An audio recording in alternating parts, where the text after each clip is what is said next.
Sa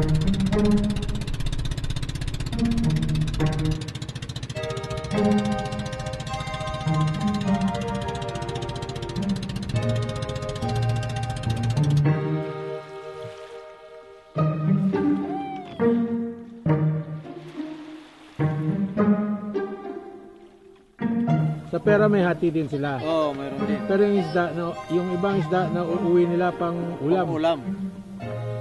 Uuwi sa nanay tatay. Makikita mo yung ano nila yung pahahalaga nila sa nature, sa kalikasan. Dahil nga yung pamumuhay nila nanggaling doon, yung pangingisda, pangangaso, mga tourist tours, iba yung respeto nila doon sa lugar.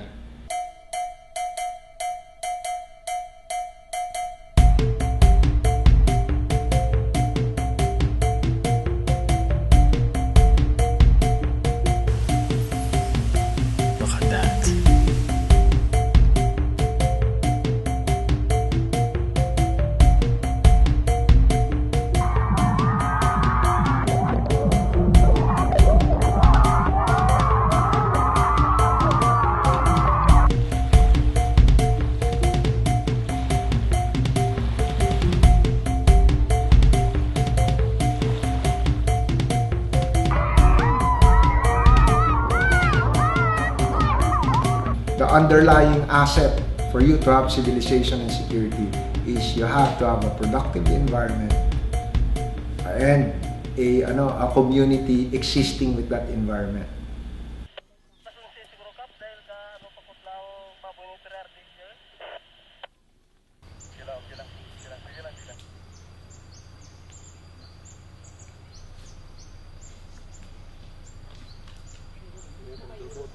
Bilang Paris Ranger, siyempre mahirap ang trabaho namin at isa pa, higit sa lahat, mura lang sahod namin.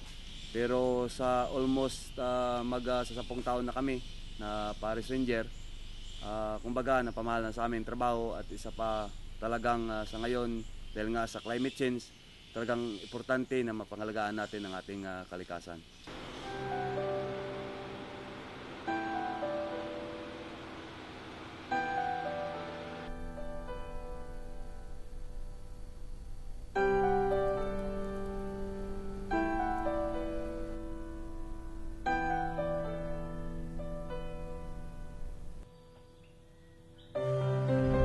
Nung umaga napansin ko yung mga bata, naglilinis sila dito sa school.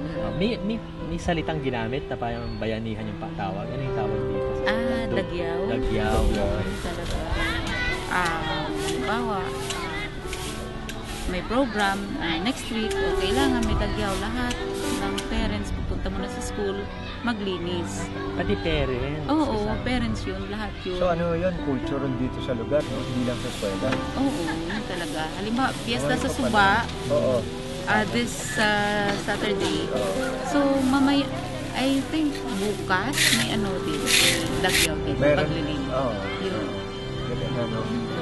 Buhay na talaga, sir.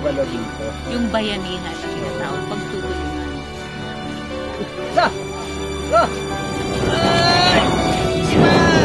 Salud!